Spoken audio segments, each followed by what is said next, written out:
Every woman carries a memory of a throne. She was taught to fear, not a chair, not a position, a knowing, a power she once embodied so naturally that the world had to invent an entire mythology to make her forget it. They didn't erase the priestess overnight. They replaced her and then taught her daughters to fear the place where she used to sit. Imagine an ancient sanctuary, the center stone worn smooth by generations of women who carried the lineage of intuition, healing, and cosmic order. This was the mother's throne, not political, not energetic, a seat of perception that held communities, migrations, births, and endings. But when the world shifted, so did its power structures. And to build a new order, the old center had to be emptied. Persecution was not punishment. It was displacement. The throne had to be vacated before someone else could occupy it. Stay with me here, because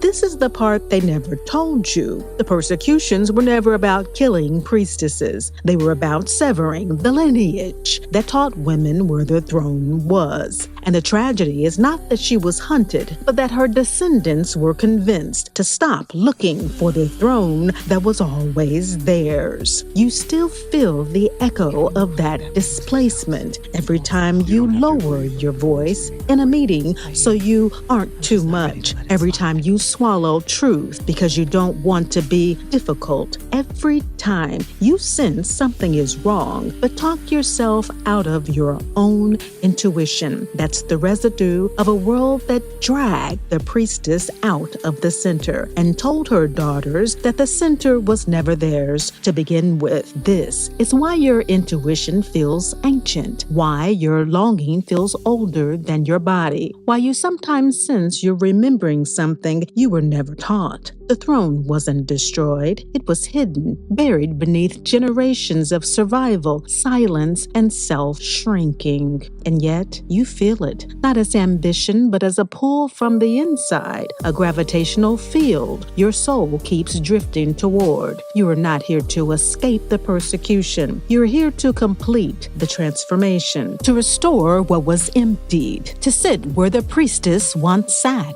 Not because history gives you permission, but because the bloodline remembers its seat. If something nameless stirred inside you while listening, that was the mother's throne awakening your memory. For the next chapter in this awakening, step into the hidden chapters of the mother's bloodline on Substack. The story continues there.